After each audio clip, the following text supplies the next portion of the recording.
say that there's a lot of potential on this lineup as well.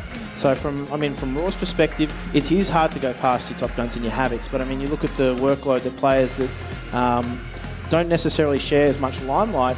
You've got your Destinies, you've got your Wizards, the guys that just go about it silently and do their job.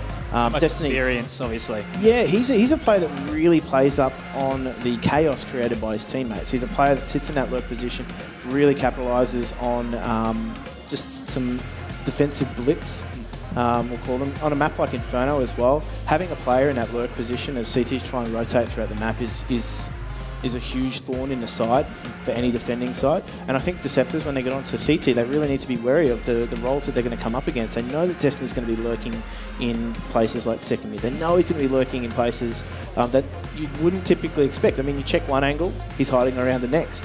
So you're finding yourself constantly exposed to him.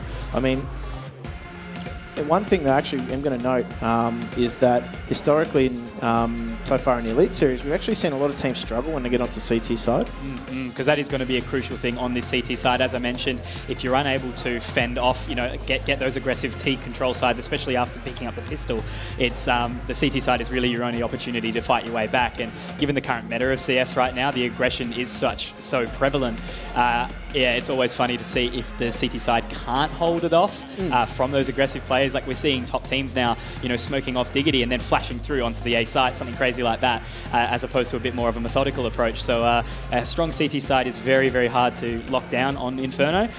So I do hope we can see it from both teams. But then again, I love seeing the aggression down mid, up Nana, and that kind of stuff on the T side. So yeah. Yeah, and I mean, one of the players we just saw there on screen, Infrequent, he's returning to this Raw lineup as one of the best rated players in the competition. His stats are through the roof. He's going to be a key piece for them here today because he brings an AWP to the mix, and it's one of the best AWPs we've seen. And this series, he's actually been able to find his groove.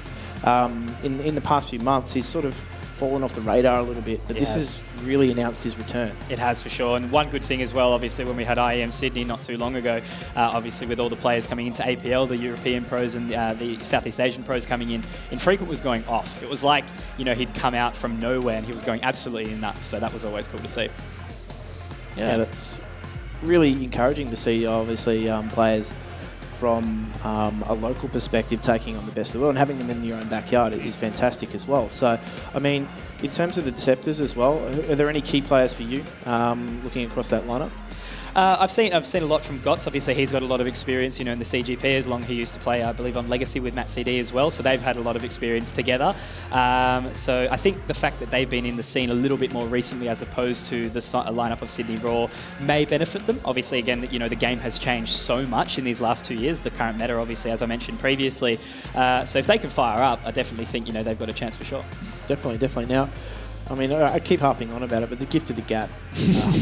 You've got it, haven't you? I mean, you like the dad jokes. I do. I appreciate them. Dad shirts, dad jokes. We've got it all here, haven't we? Yeah, we've got it balanced. And that was the one thing. It was really cool to see it come up, an opportunity for casters like myself. And I was actually in Canada when the first week came up. And I landed in Perth on at 3 in the morning on the Sunday. And my first week of Gift of the Gab was week 2 at 8 hours later or something. So I was jet lagged as all hell, but it was so exciting. And that's what I love. I love CS. I love the game. I love casting it. And that was so exciting to get down and really get into it. So basically what you're saying is you found out about the competition, you took the next plane home. And you turned up. I had to make them wait a week, but eventually I got there, yeah. Yeah. Okay, well that's cool. I mean, you came in, you paid cash. You went first class all the way back to Australia, and 8 hours later you were casting the Gift of the Gap. That's right, yep. So in terms of, obviously, this stage, you took a tour backstage as well. Mm-hmm. Does it differ to everything else that you've seen? Well, obviously, I've been watching a lot of it, but, it is so much different when you actually get there. And the fact that they've managed to turn a movie theatre into this is so insane. And just going through the backstage and the way the players come out and everything like that, it's so exciting. And it's almost really like, you have those international events, but this is the first time Australia has seen anything like this. And it's fantastic. And that's the main thing as well, supporting those local players that don't have haven't had the opportunity to maybe go international or play on a big team, to get up on the big stage, to get up on screen like this, and it's so awesome. I love it. Well, that's right. This is only season 1 as well, so that's onwards and upwards for the Gfinity Elite Series in that regard. And I mean, showcasing some of the talent here that we've got in terms of players. There's so many storylines that you can focus on as well. I mean, you got like even just in this matchup. Yeah, alone, that's right, exactly. Spoiled for choice of story. You're looking across the Brisbane Deceptors lineup. You're looking for players in terms of development, the way that they're growing as players, the way that some of those more experienced players are shaping the future and guiding some of the younger players who haven't necessarily had that experience. And you look across on the Raw, and you've got guys coming back looking for redemption. You've got guys that are veterans in their own right. You could probably do some of these packages on them just alone. That's right. And follow them around for a day. It'd be interesting to see what they go through in terms of rigmarole. In terms of their match preparation too, just sharing some of those tips and tricks to get themselves calm and in the zone as well. You know, time to drink it through. That's right. And the age disparity as well is one huge factor. The fact that we've got those younger players with the more experienced players to sort of reel them back in, stop letting them push through smokes and teach them, you know, a better core concept of the game. And that's been awesome to see as well. Yeah, it definitely has been. And I mean, they're going to be knifing for sides here at the moment. Are you a player that would lend yourself to getting on a map like Inferno and taking the CT side, or are you more of a T-sided person? 100% CT. It depends on how you're feeling on the day. Really, it's one of those maps, Nuke, Train, Inferno, maps like that. If you're feeling really confident in your abilities and again in the lineup, it's always, you know, it's a risk that you can take picking that T side to start the ball rolling early, but the safe option is always CT, and especially, you know, when you know you're up against a solid opponent, CT is always the way to go. Yeah, exactly. It's very difficult sometimes to grind your way back into matches on CT. The reason is because there's so many variable factors. There's so much demotivation as well. Yeah, exactly. Economic management is also a massive, I guess, talking point, because on CT side, you're chasing a game, you're feeling pressure. You feel like, you know, a deficit gets to, you know, 5, 6 plus rounds. You really feel like you've got to make a move and force into a round you might not necessarily want to or have to in that instance. So it really tests the decision making for some teams. And I mean, really experienced teams do have a better record of chasing games on CT side. But there's a lot of stories to be told here in this matchup. As we said, Sydney Raw, they're looking to make sure that they get themselves into... hello, Conky. Get themselves into finals contention there. Welcome, Conky, to the Gfinity Elite Series, guys. Brisbane Deceptors up against Sydney Raw. Both teams crucial that they get a victory here. Okay, so we'll be starting it out, checking up on the utility, which we picked up. None to speak of for the Brisbane Deceptors, actually. Usually not something we see quite commonly. Usually find someone with a kit and a smoke, maybe. We do have Havoc with the smoke and the flashbang and the famed P250. It'll be interesting to see if he can take this anywhere, but for the time being, they're just slowing down, seeing if there's going to be any aggression from the Deceptors. Havoc just knocking on the door of B, making sure that nobody is home before they do enter, and they're just taking it really slow, expecting some aggression here. JD, one tap, taking down Havoc in Banana as well, so taking control, but Top Gun's found an entry here at A, so there's a lot of pressure now on this A-site defender. Look at this flank coming through from JD as well. They've obviously got only the one member, which is Yeti Bacon, but this is the bomb that's being dropped. Maybe a bit of miscommunication for this bomb, and we both see Gots and JD have taken full control of this now, and Sydney Raw, they have to rotate back and try and find it, but Wizard, he will do a good job in doing so, bringing it back to a 3-on-3. Now Gots lurking. Yeti, that will be his first frag of the round. Well found there. Now into a 2-on-3, tapping away slowly. Top Gun will not be able to get the duel there. Gots will ultimately find him, and now it leaves Wizard with a big task ahead, and he won't be able to find it. Yeti Bacon picks up his second for the round, and a good start from the Deceptors here on the CT side. And that is a bitter pill to swallow for Sydney Raw. Things really fell apart as soon as that bomb got dropped at the bottom of mid as well. JD did a good job of opening things up in Banana and just taking control of that. Havoc going down as well. So from that perspective, things were off to the wrong foot for Sydney Raw. Brisbane Deceptors will be keen now to continue on that momentum as well. This is the hardest rounds to manage in Counter-Strike, these anti-eco rounds, because the game is so volatile, particularly when those pistols come into play. That's one of the most exciting things about AUCS. It's the pistol round never means the second round is always won. These CZs, these Deagles, we know how much work they can do, and Wizard, he's going to get in nice and early. Yeti Bacon, though, will find him. Top Gun will find the trade, however. So as it stands, it's a 4-on-4, but full armor, and Top Gun, with the Kevlar and the helmet, has picked up this FAMAS here, the weapon that Max said that you're not a huge fan of, Jim. I'm not. My style's religion, the FAMAS. Beautiful. Good Charlotte. I hope you're watching. So, Destiny finding that frag as well. So the numbers start to thin out for the CT side. And this is where it gets a little bit risky. You see them making plays for information here. Gots finds one frag there. Will he disappear into the smoke? No, he won't. And there's actually a trade over at the A-bomb side. That lurk has been eliminated. They know Destiny loves to do these sorts of things, so he gets taken down. They were looking for it, but that smoke is not the best. I don't think he saw him anyway, but either way, Top Gun goes down. It's quite low in that instance. If they get a bomb plant here, do themselves a world of good. That's right, the extra dollar will go into the bank account of Sydney Raw. With Havoc getting that plant down, he still has the capacity to win this as well. It is only the 2 members. They do both have kits, but JD, I think he's ready for it, but no, won't be able to land the shot, but a nice little duo play from Connie and JD, moving into construction together, securing the trade, and that will be a second round found by the Deceptors. But the Raw did fully force into that one. They didn't save any money where there was no bomb plant in the first, so they will be ecoing again. Likely we will see a Glock train come through, but it just depends on where they want to take it. And a penny saved is a penny earned here for the Sydney Raw. They won't be able to give themselves optimal weaponry, but they're still going to try and force that issue anyway. They knew that they've really thinned the numbers at the CT side as well. So there's a trade-off here. They risk it for the biscuit that is just cracking that CT economy. And I do hope they find that biscuit ultimately with the Galils and the CZs. It definitely is a winnable round because, as you mentioned, the economy of the Brisbane Deceptors not the greatest. They've only got the MP9, a couple of Famises and MP7, and the single M4 onto JD, and not much utility to work with. And looks like Top Gun will go down nice and early, peeking from a balcony room down towards second mid, and Top Gun will find him nice and prepared for that early aggression from the CT side of the Deceptors. And just slowing things right down Sydney Raw. They're just letting that aggressive play of CTs be punished as they just set themselves up with a nice default there. They had control of second mid as well, and not really placing a huge premium on taking control of apartment, but there's a freak frag there from Infrequent as he does take down one with that CZ, and JD is going to be smoked out here, but he takes the risk. Doesn't pay off for him, and it leaves Connie here in a very precarious situation. I must admit, he does find these CZ kills quite frequently, and Connie will be last alive in a 1-on-4 here. Not exactly what you would have expected from this buy-on-buy, but nonetheless, they have done a good job, and Infrequent's even picked up the M4 here. So upgrading from those CZs that they previously had, and Connie may try and do her best to save this, but it is a hard task ahead with those 4 members. They won't hunt, the money is not the greatest, and Infrequent ultimately will find the frag, and this puts the Deceptors in a really, really tricky situation now with their money. Yeah, it is a really, really tricky situation for them because that was the trade-off. That was why Sydney Raw took the risk and they bought into that. So in terms of their economy, they know that Deceptors aren't going to be packing much punch. But on a map like Inferno, there's close choke points. There's a lot of array of strategy that you can utilise on that T side. And if you do catch anybody napping, well, this could be an interesting round. Look what we've got on that CT side.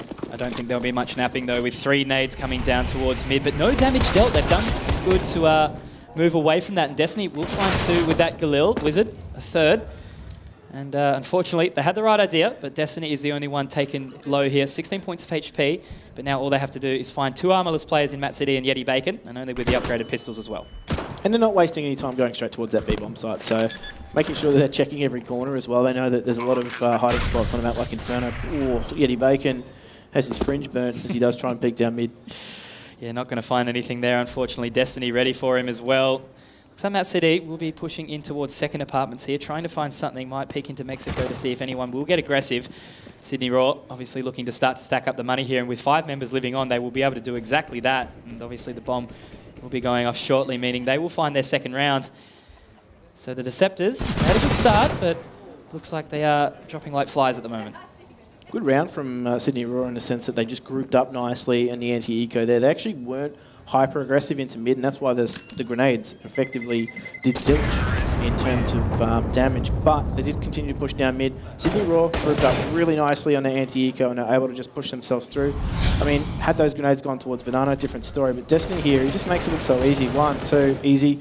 And making sure that he stays alive as they did try and push down mid. He does take a lot of damage for it, but he keeps his player in effect. That's right, and one of the biggest risks, obviously, in a situation like that is when the eco comes through. If the members with the purchase are split up and are found one by one, that's when those eco rounds really start to spiral out of control. And the upgraded pistols, as I mentioned, it's all they really need to win a round if the bought side don't play it correctly. So Sydney Raw keeping as a unit. And that will put Brisbane Deceptors in a position again where they will have to eco, but they will have a healthy buy into the 6th, and we'll likely see some AWPs come down as well. JD taking Havoc down in Banana as well. So a bit of information there coming from the CT side, because they know that there's nobody in Banana. Havoc going down. means that focus is towards this A bomb site, but Gotts is just biding his time. Does peek on the arch there, actually takes a little bit of damage as well, but there's actually one that slipped the net through in the library. Don't know if he's going to come face to face. Gotts takes him down. Matt CD just biding his time, and they've still got to dismantle this crossfire in his A bomb site.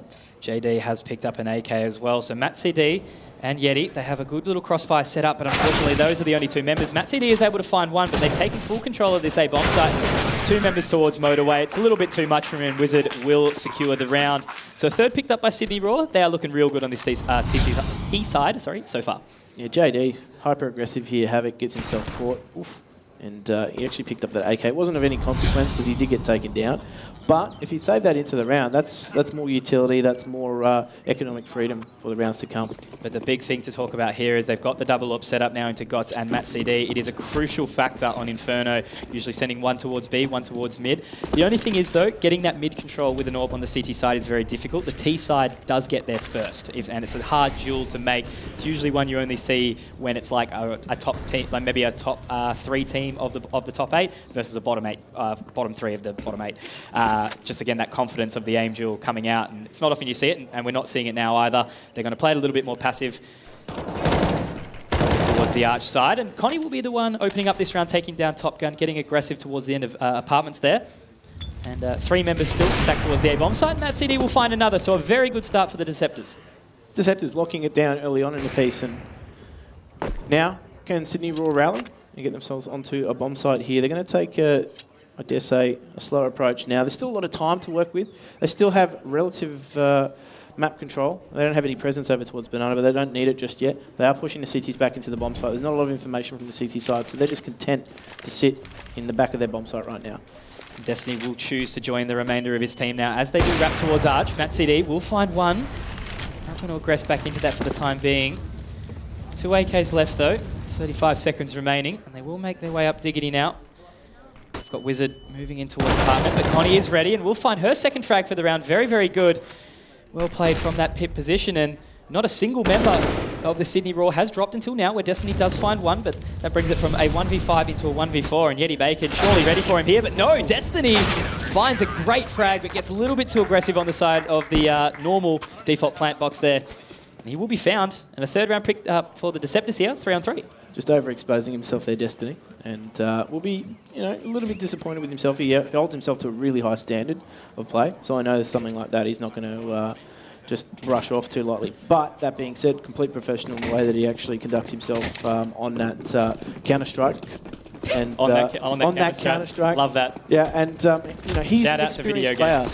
He's an experienced player, so he's able to get himself back into the mix early. The frequent very nearly takes the top off a second. More time means he's committed, and he hits the flag. Oh my lord!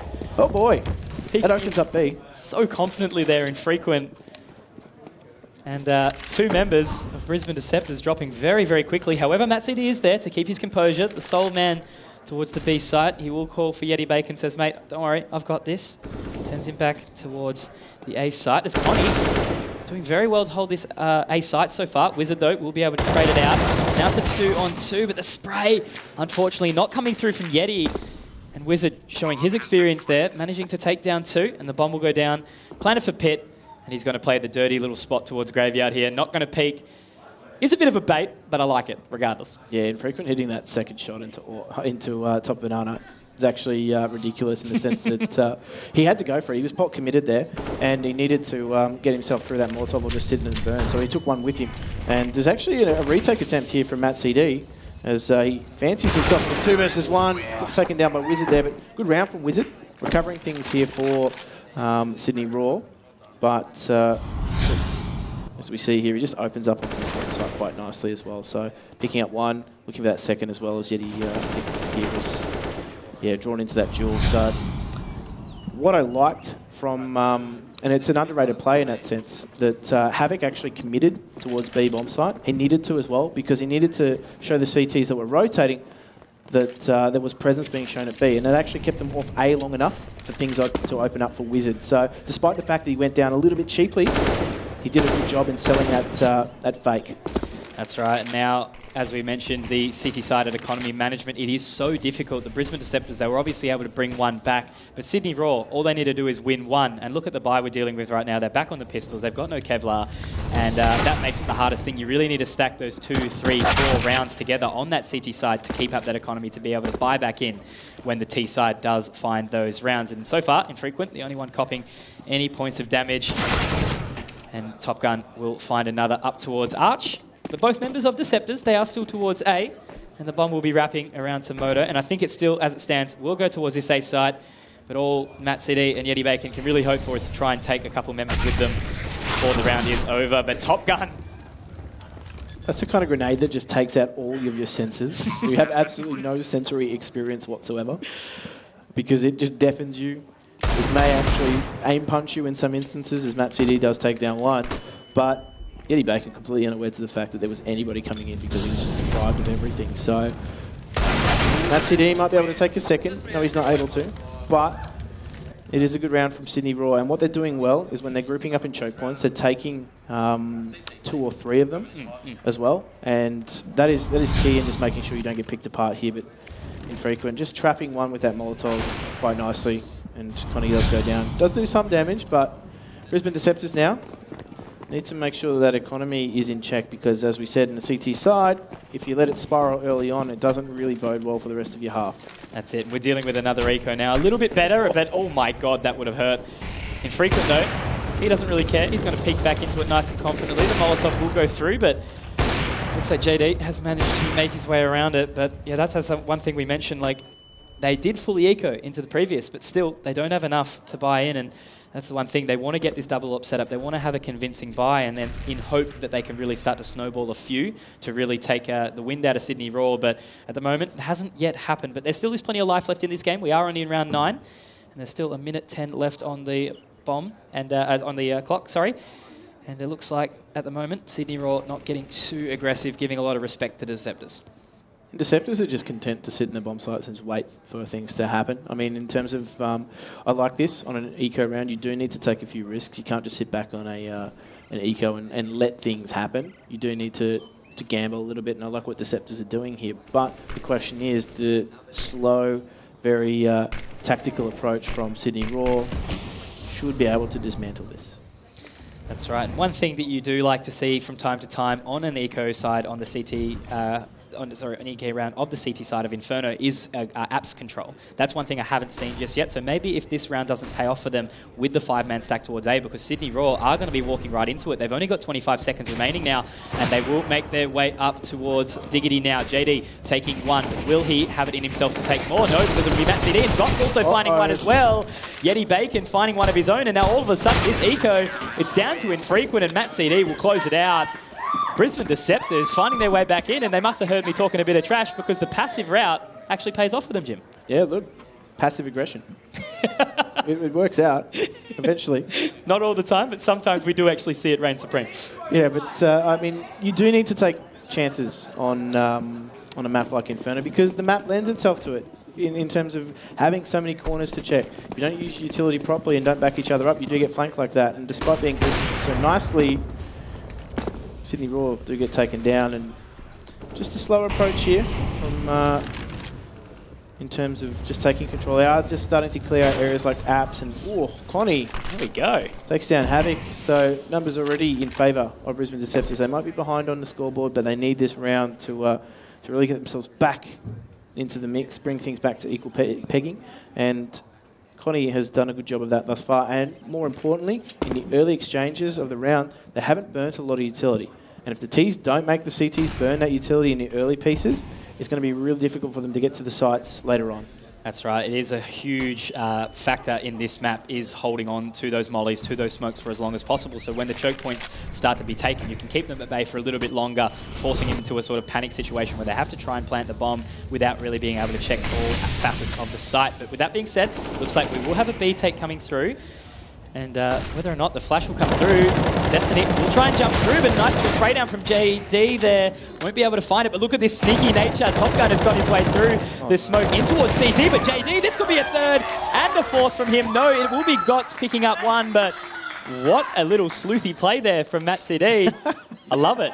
Houdini. Yeah, and I mean, Connie just opened up the account so well for the Deceptors here, just taking down Havoc and Apartment. Just timing working out really well for Connie in that instance, and that set things up for the Deceptors there. JD just being super sneaky in that smoke, managed to stay alive and more importantly pick up the frags as well. So Deceptors now, they've got Raw reduced to just a distance here, but if they're not careful, they can be caught out, but that utility usage from Deceptors is on point. It will slow things down. Gots takes one, and it actually separates Destiny all the way from the pack and really slows down this Banana Rush. But if you're not careful, it could be taken out here. Committing through that Wizard, he shows his hand and gets himself into the bomb site. Straight through the Molotov. That's it, exactly. Doesn't afraid of anything. You know what we call that, Jim? Confidence.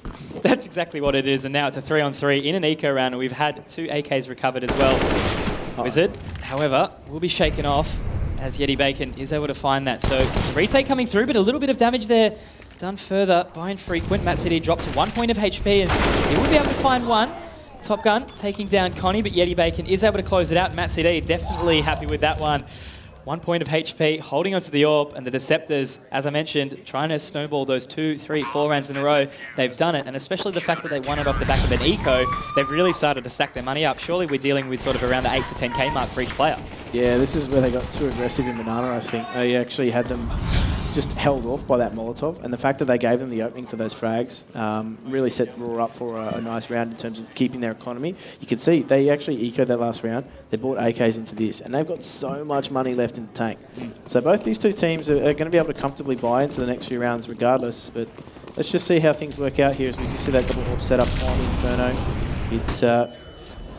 It can be difficult to dismantle if you don't utilise your utility quite right, but Gots is going so aggressive. But Top Gun, he's got his number there, the boost. Unfortunately, not going to be the successor. And 1 HP.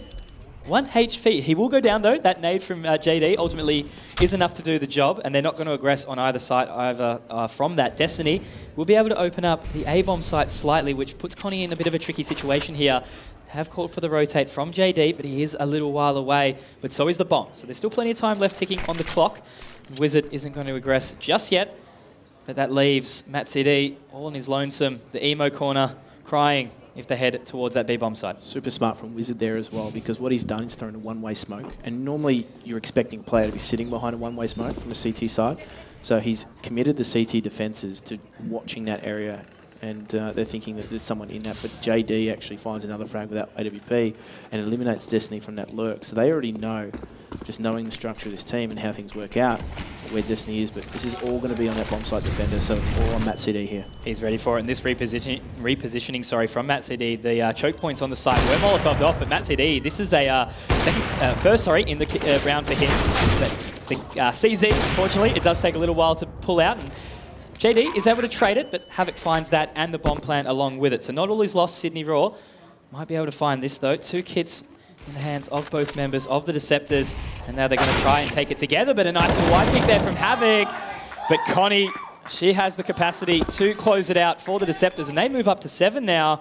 Although they had a bit of a shaky start, they're really starting to look good now on the CT side. Yeah, for a team that we saw turning out early on in the piece, had a shaky start on that CT side. This is a nice opening frag here as well from the Deceptors, as JD picked up that AWP. And I mean, he took down Top Gun in the early instance as well. So he's actually got himself a nice 3k for the round through the smoke there on Infrequent and really sets things up. But that's a good round for the Deceptors to win. You can see that their money's still quite good, and as we saw with Sydney Raw, their economy's quite strong too, so there's a lot of Counter-Strike left to be played in terms of full vibe. Those Grands, oh man, they're feeling the pinch from that. But the old B-Rush is starting to come through now, and they are going to commit to it as well. JD will peek through, taking down 1. He's done some further damage as well. Wizard down from that nade earlier in the piece. Gots is there to find 1 and 2 before Destiny can trade it out. But JD, he slipped his way back through this smoke at the perfect time as well, and now he's not going to aggress back. He's going to wait for his team. They know that the bomb is dropped on this site, and they don't have to aggress. There's still a minute 20 left on the clock, and it leaves both Destiny and Wizard in a really, really tricky situation here with that bomb being down. So low on HP. All they need to do is just play this patiently and allow the time. And ultimately, I think Wizard and Destiny may crack under pressure here unless they can find some really nice shots. And Connie will be there to find 2. Great round from her on the retake. And the Deceptors, they move up to 8, and they will ultimately lead this half. Yeah, Connie's found quite a few pivotal frags, actually, for the Deceptors as well. I mean, look at that stat, actually. 17 and 10. JD is having an absolute monster of a day. But there's just been those little bits and pieces, those contributions from key members of the Deceptors here, and Connie's done a good job of just closing this round out here as well. So they both peaked her, and he made a mistake there, I dare say, Destiny, by not capitalising on Connie in that instance. But there's actually a tactical timeout as well. So from the Deceptors' perspective, they've taken this timeout, and I mean, they want to make sure that their economy is strong for the rest of the round. They're expecting something to come out big here from the Raw, and whilst they do have enough rounds on the board, Raw, to be dangerous in the second half, they're going to want more. They're going to feel like they deserve more too. And the one thing I actually do like is that it is the Brisbane Deceptors pause as well. You know, they're in the lead by 3 rounds, but they're still not taking any chances. They might be, you know, giving it a bit of time to regroup, maybe not get too overexcited, keep their cool, and obviously they're going to have to do really well to keep up this lead on the T side. So keeping their composure for the time being, just taking that short pause, warming up their hands, and I wonder what they've got for us in store in that second half, but it is still not done. We do have another full buy coming through from the Raw, but their buy into the 15th isn't going to be the greatest if they're unable to get at least this bomb plant. Yeah, I think there's going to be some real pressure put on the Raw, at least by themselves, to make this work. They know that they've got a decent spread of utility here. They know they've got a decent spread of weaponry. It's just about making those entry frags. And right now, they've actually been going the way of the Deceptors, those opening picks. So if Raw can get themselves a nice early opening entry, they can really do themselves a world of good here. But that grenade just stops Destiny dead in his tracks. But find the frag here. Good back up there from Connie. Really, really tricky situation. And Connie, she's actually gone to the B side now, finding frags and the opening frags on both sides of the map. Really, really crucial there. But Destiny has been trying to get this early Nana aggression. It has paid off a couple times, obviously, on the ecos previously that we have seen. But Matt CD will open up on the other side of the map and fall back as well. So an early 3-on-5. The Deceptors leading the charge again. And the bomb down in Boiler. Still got plenty of time to work with, a minute 5. And it will be a 3-on-3 onto the site as well. So still 2 members anchoring the B site. So if they are able to find the entries here, but Infrequent, he's going to cop a little bit of love, but does take Matt CD down. JD is relatively low, but he will be able to find Top Gun peeking in aggressively. They have his position. He will try to take them down. So both Wizard and Infrequent extremely low here. 3 healthy players. But Yeti Bacon, this positioning from Mini Pit, he will be found. So Infrequent doing his best, chucking the team on the rest of his shoulders, sorry. Pop a little bit of further damage down to 20, but that bomb will go down, and it's 2-on-2 now. Got key position here from him. He's so close to the site. If he can catch one of them out, it makes things even easier because he's going to try and dismantle this crossfire. That push will come in from Connie. So CT's really needing to work together.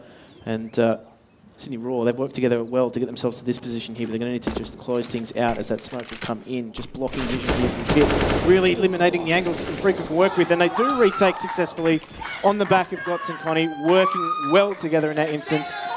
And they're going to look for double digits here potentially in that half. They are. And as I mentioned, the buy for Sydney Raw, it's not going to be the greatest. They will get a bomb plant, but I love that angle. This is the nifty angle. This is the nifty angle. It's such a tight line. But if you've got the reactions, you can find the shot, and Matt CD does there. And against, you know, such an experienced player into Havoc as well. So well found. But I really want to comment. What a great retake there from Goss and Connie. They played it as a unit. They pinced it off. And whilst I guess you could say it was a little bit of a lucky shot through the corner of that smoke, it was calculated. You know, knew exactly where he was in towards pit. But yeah, very well retaken, which means 2 members get to live on. They will, yeah, as we mentioned, look to find 10 here possibly. Just setting things up here slowly, Sydney Raw. They're just working and waiting out an aggression from Deceptors. Deceptors have actually done a really good job of just stemming the aggression from Sydney Raw. You can see Sydney Raw are really keen on taking choke points quite aggressively, and in the later stages of this half, they've been punished for it. In terms of utility, they've just been copping it. They have indeed, and yeah, taking it really early on. Obviously, you know, that aggressive control they've been trying to get up Nana, it's been punished. You know, ultimately every single time. It looks like Wizard has copped some early damage as well, putting him in a really tricky situation for the remainder of the round, especially so early on. And it is quite a tilting thing. I mean, you know that the nades are going to come down mid. You know that they're going to come down Nana. You still push it anyway. It's just one of those things that you're just so tempted to do, and it never gets any less frustrating. Temptation is so real. The temptation is so real to do so. But we can see now, Deceptors just turtling up actually around pillars. They've got eyes on B, and Matt CD is actually doing a good job of just locking things down, and they're funneling them into this A bomb site. They're so ready for this. Brisbane Deceptors, they've almost had the read so commonly into this aggression, and it is a 5-on-4, 4-on-4 on the A bomb side alone, and Connie, she'll be the first to find it, but a great little crossfire. JD playing the cubbyhole, and there we go. What a well-found round for Brisbane Deceptors. They are looking so dominant in this first half. Well played. JD, 20 frags, looking good. He's hungry. Now, ready for it. That half was really in the balance early on. It was for sure. And it's not easy for a CT side to get themselves back into the mix, particularly after going down early on in the piece. So they've done a great job just working their way back in. And from Deceptors' perspective, we thought CT side for them was actually going to be a weakness. So for them to come away with this is going to be a really good second half. Guys, don't go away. We're going to have that second half coming up for you very, very shortly after this.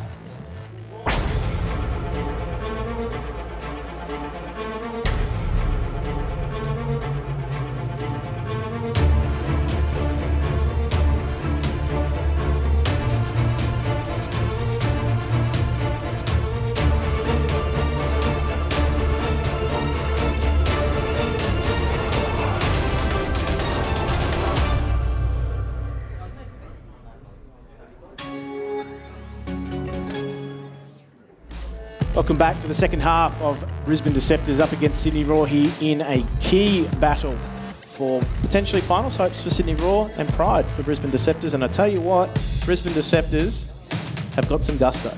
They do, and it's really going to be the deciding factor this pistol round, Jim. It's going to be so crucial for them, obviously. Sydney Raw are still in a situation where they're going to be able to come from behind and really take those rounds back if they do manage to get that initial pistol round. But with that being said, we did see the Deceptors get most of the rounds in the latter half of the first half. So if they can keep that, rolling, continuing on into their aggression, could be quite an easy game picked up for them. But there is plenty of game left, so I won't speak too soon. Plenty of game left to play, and 10-5, it's a scoreline that can easily be overturned with a successful bout of pistols here and infrequent. Almost immediately under pressure here, Brisbane Deceptors taking the ante to this A-bomb site, and they're just running around the world. So aggressive here, starting it off. Abbott will be the one to find the opening. Wizard also finding Yeti, unfortunately for him, unable to hit the shot there, but Connie reloading, almost caught off guard. She actually does find one. JD also able to find another, but Destiny is there to take Connie down. They have found this bomb site though, but the bomb is dropped, and Wizard with the final two in the round, well found for him. And Brisbane Deceptors playing it very aggressively early on in the piece, and it is punished. A good rotate from Sydney Raw, and they were able to crush it down before they were even able to get that bomb to the side. Yeah, this is where things get really difficult for a CT side, because it's like a map like Inferno. Do you prioritise utility? Do you prioritise weaponry? You don't have money to get both, and different situations call for either. So in that sense, this is one of the most difficult rounds of the game. You can see Deceptors are forced into this, and whilst this lead can be overturned, pendulum can swing back in favour of Deceptors if they're not careful. That's right, and the classic, as you mentioned, the utility there, the classic CZ, Kevlar and grenade buy from GOTS. If you've ever watched many of Control's games, you can see 5 of them come through in the second round. Oh yeah, this is the Carpe Diem round. CZ the day. It is. Oh, Jim, never change. It's beautiful. Don't worry, I'm not. So, the upgraded pistols, the Kevlar, coming through. But no real heavy aggression right now. Just trying to see if Sydney Raw are going to get any aggression of their own. But they are playing a bit more of a passive route. 3 members still towards the A site. And no banana control being taken by the Sydney Raw. They are chilling like villains for the time being. And 1 member on the A-bomb site. Wizard, not too far away as well. But at the moment, GOTS will be trying to find something in towards apps. But ultimately, it does look like the bomb will be heading its way towards B, which will be the point where there is only 2 members waiting. So, winnable round, either way. We'll have to see if they can land these shots as they move towards B now. And they do. JD opening up with that deagle, and that's going to be a big bit of pressure onto Destiny here to fall back. He's able to find a little bit of damage with that MP9, but it will be Top Gun joining the party. JD is going to fire off some further stuff, but unfortunately unable to find anything infrequent. Will pick up 1, and that CD able to do some further damage. So JD is left alone in a 1-on-3 situation. The bomb is planted for him. He will pick through and hit the shot, but we do have 1 member rotating up. That will be Top Gun, and he will find his second. So JD, a valiant effort nonetheless. Brisbane Deceptors get the bomb plant, which will stack up that cash, but Sydney Raw, well retaken. Tell you what, JD, Could also re-alias to the Sandman if he needs to, just handing out one tap dirt nap. And this is what started it all. This is like, oh, if you open an account like that, I tell you what, that's it. That's all? You're all expecting something. You don't have any more? About it, no. That's okay. That's fine. To be fair, I'll allow it. Savings is hard. Mac's new job? Mac's new job is a chicken. Observing the chickens. I like it. Yeah. On your Mac. We're chicking him out. I know, that's a foul pun, sorry. No, dude, come on. I try and write poultry when I do these puns, but I can't always succeed. And tell you what, they're not going to succeed getting up Banana with defense like that. Destiny and Havoc shutting it down. So the crucial pistol round is found. The second round will not be picked up by the Deceptors with that force. They do get the bomb down. But Sydney Raw, they find 3, and that brings them to only 2 away from being able to bring this one back to a draw. And as we mentioned, CT-sided rounds crucial. So if the Brisbane Deceptors can't affect what they did on the CT side and be able to trade the frags as they move up towards the site, it could spiral out of control for them. But it is their first buy round, but Infrequent has the ore. Well, yeah.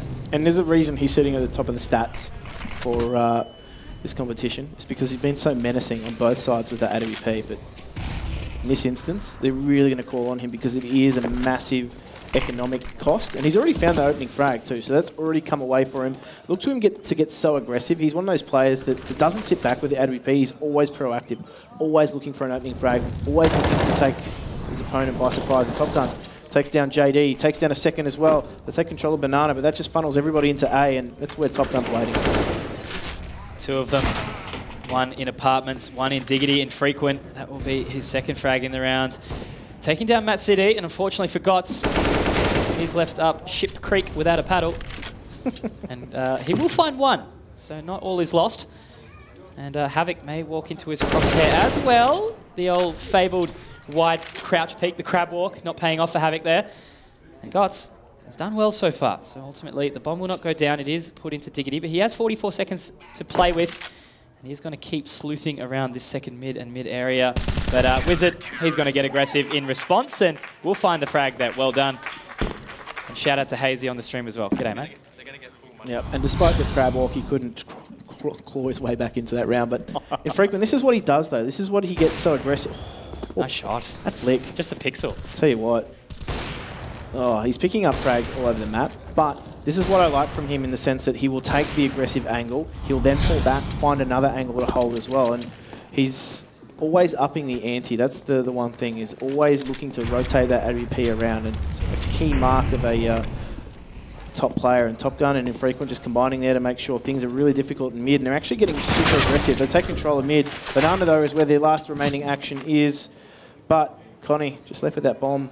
So aggressive in mid that they've pushed them all the way out. And Connie can't unfortunately punish the aggression there of Wizard, but that was all on Top Gun, just getting so aggressive down mid. And this is what we talked about when we talked about no respect plays, is the fact that they're not going to let Deceptors get any confidence on this T side. That's right, and obviously they're shutting down that snowball that was established in the second half of the first half.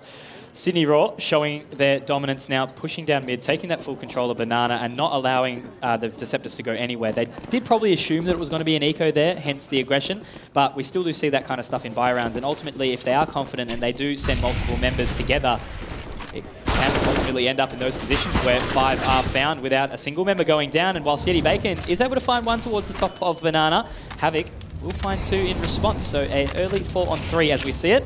But Matt CD will even the playing field. Don't trip. A wide peek here. Confidence from Havoc does take down Matt CD, but that's a dangerous game to play, particularly with the some shots. And Brisbane Deceptors now find themselves in a 2 versus 3, but after dismantle this crossfire here, Gots looking to take the aggro there. Infrequent factored out by that smoke, and that flash just disables Wizard. Can't see anything. And they're going to get themselves onto this A-bomb site. They still have to get past Infrequent. That's right, fitting on Inferno to be playing with fire as well. Now, Infrequent still has the fire in his hand. He will send that down towards Diggity, keeping them at bay a little bit longer. And Gots almost burning down as well. Has managed to make his way into Graveyard. Will swing the bomb over to Connie. Get that one down for me, will you, mate? Pick the tab up today. I'll get the next round. But Havoc, he's already on for the 3K, and he will be rotating up towards top mid as well.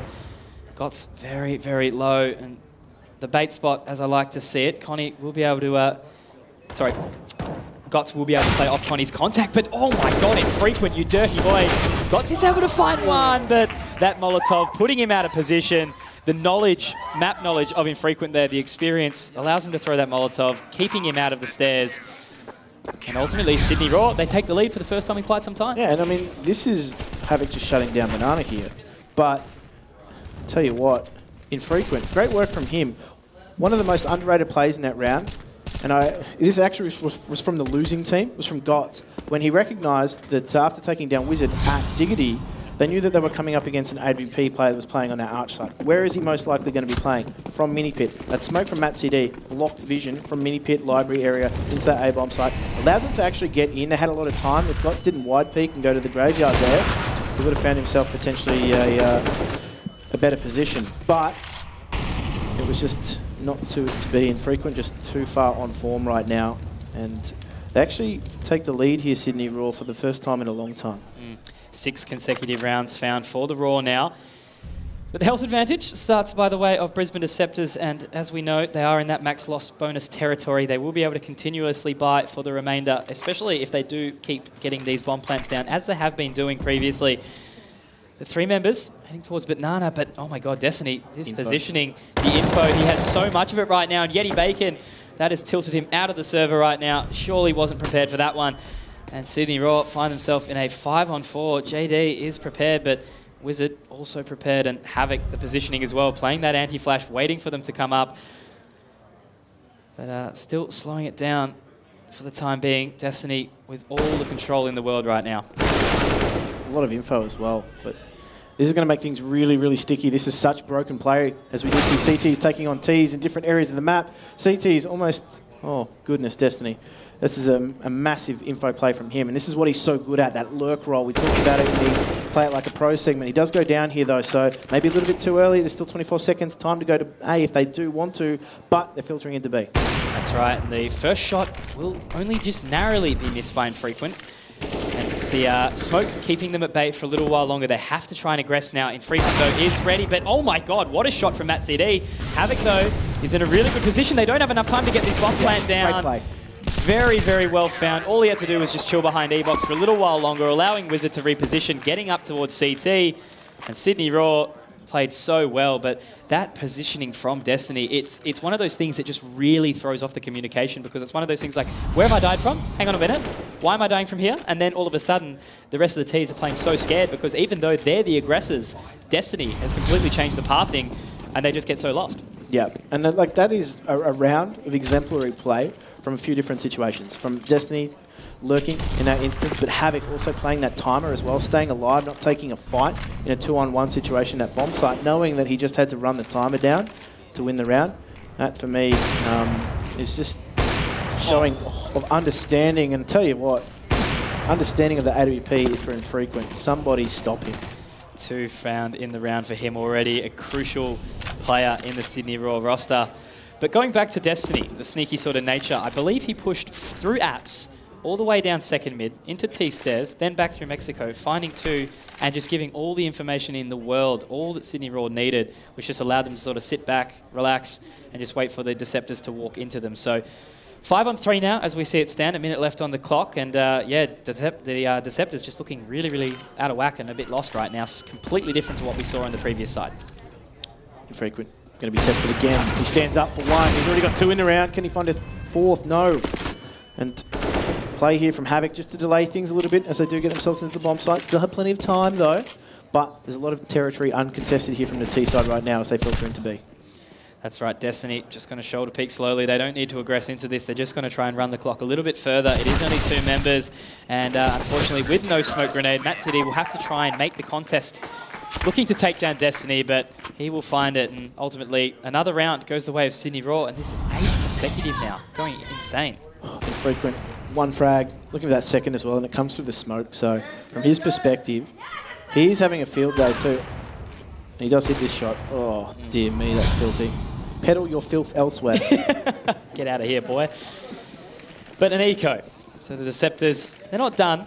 There still is plenty of life left in this game, even though they will allow the Raw possibly to go up to 14, and with Wizards starting off that way, it likely looks likely to be that way.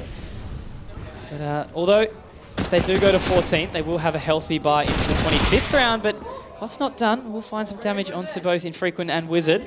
It's still a 3 on towards 4, make that a 2 on 4, as Wizard will find his 3rd in the round, just eco-farming so happily.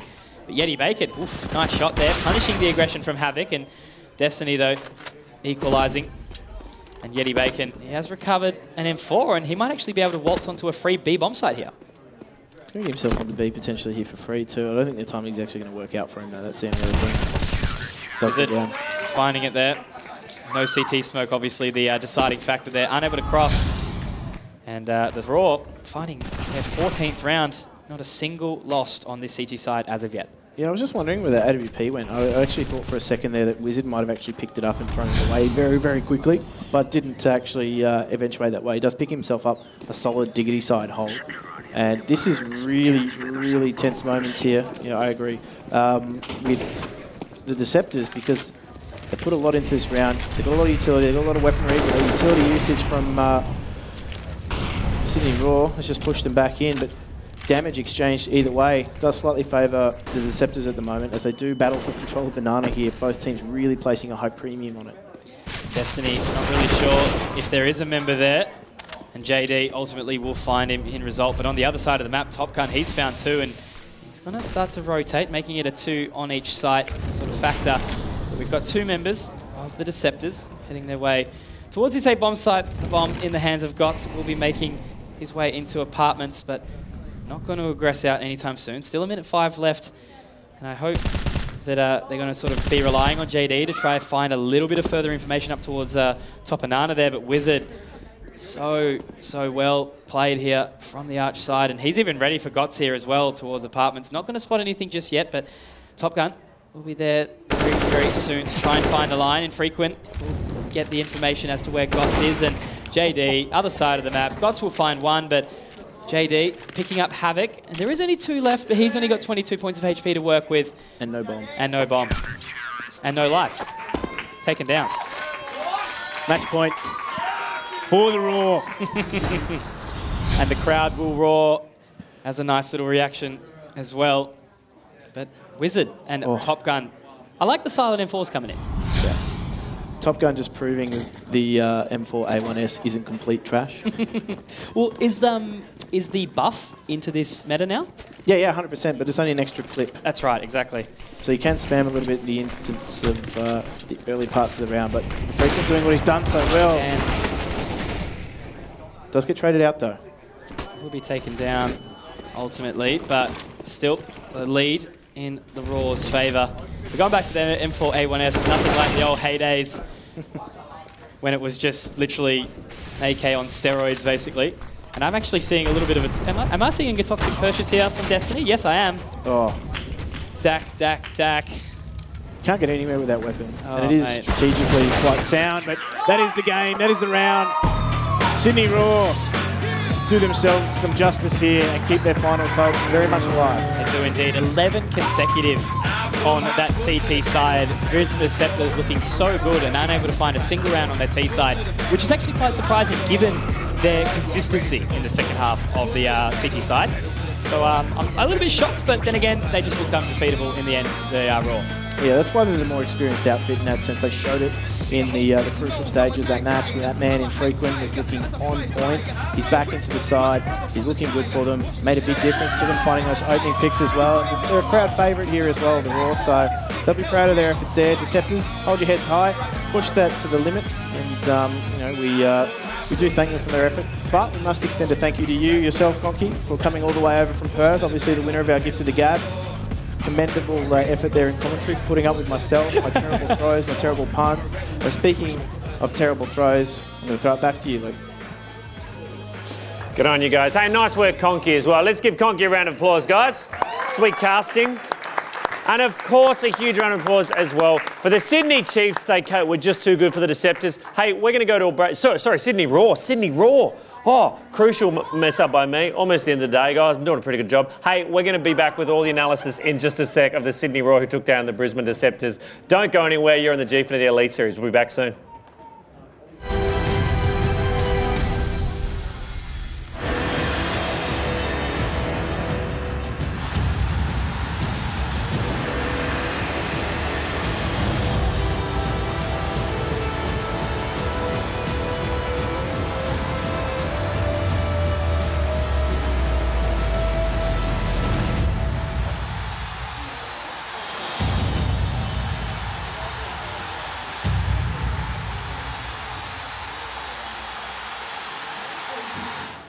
Mr. Murray, have you decided on a name? We're thinking Callum. Calamari. Calamari. Calamari. Let's make it Jack. Drink it through with Dare iced coffee. We create machines that make every experience more intense and real. With Intel Core processors so powerful, you can redefine reality. Because the best feature of a gaming machine is the power to make you forget it's there.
Welcome back to Sydney and the Gfinity Elite Series presented by Alienware. CSGO is brought to you by Dare Iced Coffee and Logitech Gaming Peripherals. That was the final match we just saw. Kev, that's 3 from 3 correct for you, dude. You feeling pretty good? I'm feeling excellent, actually. So I like to think it's just the whole, new persona and attitude that I've got. Deal with it. I'm back.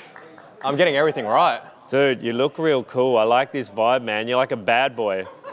I don't think my parents are actually that proud, actually. I better take this off when my parents see it. I'm still a good boy, Mum. Still a good boy, Mum. I haven't changed. Still a good boy. He has joined a bikie gang, no, but still a good boy. Hey, let's get into analysis of that final match right now, Kev. Where are we starting? First round we're looking at. All right, let's start with round number 7 first up, because this was really a tale of two halves once again for Brisbane Deceptors. In that first half, they're playing so well, and in this one is a much more scrappy round where you can see the Deceptors. I think the Raw still managed to get the brief edge of it because there's just fights going all over the place.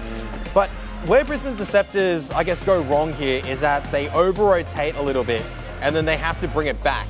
And this is what Sydney Raw realised. They go, hang on a moment, we've cracked open that B bomb site entry or that B bomb site very early on. So we just need to group up together and hit that A bomb site before Brisbane Deceptors can recalibrate.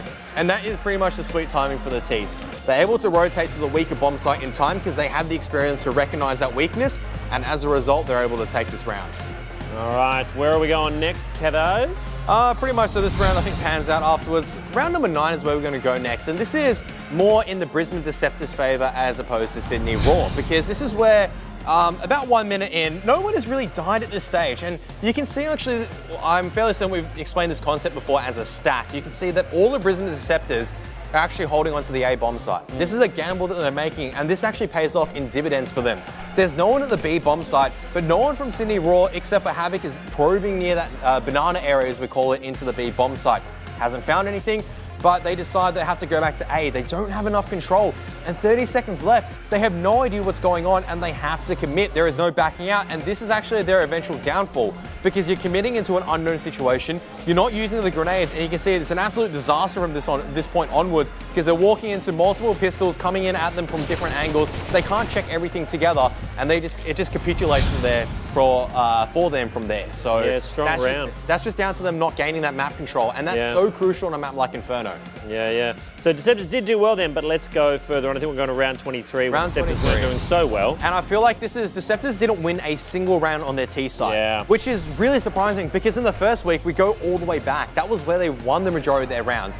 And where it goes wrong for them, this is where Infrequent's picking up multiple kills at Banana. This right here is a problem. If we just pause it right here, about 1 minute and 30 seconds into the round, there's pretty much no one from the T side trying to take control. They're losing their lives, and I say losing their lives because a very normal protocol for the T side is that they throw a Molotov at the position where Infrequent was sitting, what we call cut, and the Molotov stops the AWPer from sitting there and taking the angle. But Infrequent's able to take Nana every single time. And Sydney Roar are able to hold onto Nana with 2 people fighting. There's nothing Brisbane Deceptors can do. They're trying to brute force it, and you can't brute force it when you're starting to lose those duels. Brisbane Deceptors are a very different team, I would imagine. Absolutely. Deceptors, yeah. And they're just not... Sorry, I was being a smart ass. Keep going. Brisbane Deceptors, they're not taking this map control on smart play. They're trying to brute force their way in.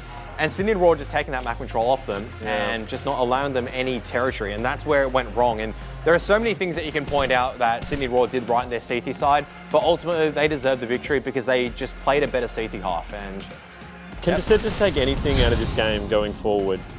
It's hard to say because there are moments on the CT side where I'm going, wow, their synergy is looking really good. But then I go back to their T side and then that synergy has just completely disappeared. It really seems like their efforts are flagging in the second half and that they're kind of giving up in terms of they're giving themselves expectations after the first half. They go, wow, we did so well. All right, we should be able to cruise to a victory. Then they're hitting this roadblock and they're going, hang on a moment, what was working for us? And they don't know what's working for them anymore. And as a result, it's kind of, they fall down that mountain, they just keep sliding. And once you hit a certain point, you really can't stop it. And that's what it felt like to me on their T side. They just hit a certain point, couldn't stop it from reaching that terminal velocity and just kept falling from there. And then Sydney Roar stuck the knife in. Well, right now it's time for our Logitech Play Advance MVP of the match.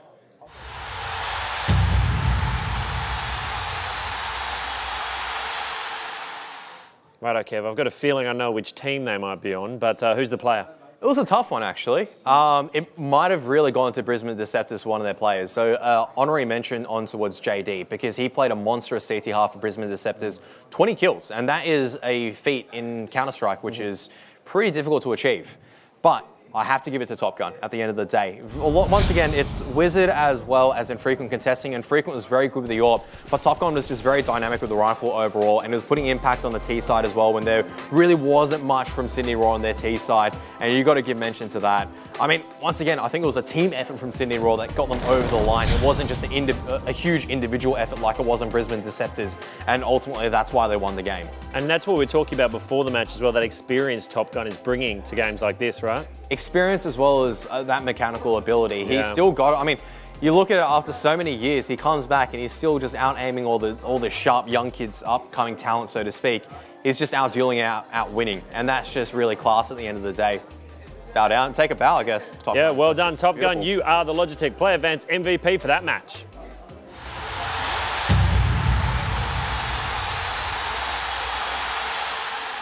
Another player with huge experience who must be feeling pretty good right now is the captain of the Sydney Roar. Havoc is hanging out with Ash. Over to you guys.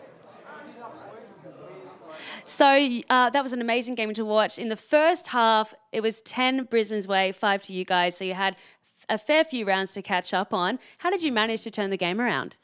Yeah, just being on that defensive side, I think. We were just much more confident on the CT side.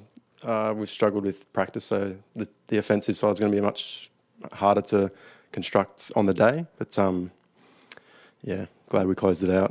Well, that's some good momentum going into next week. Right now you have 2 losses and 2 wins under your belt, so you guys could make the playoffs. Have you thought about the playoffs at all? Do you think that you have what it takes? Yeah, for sure.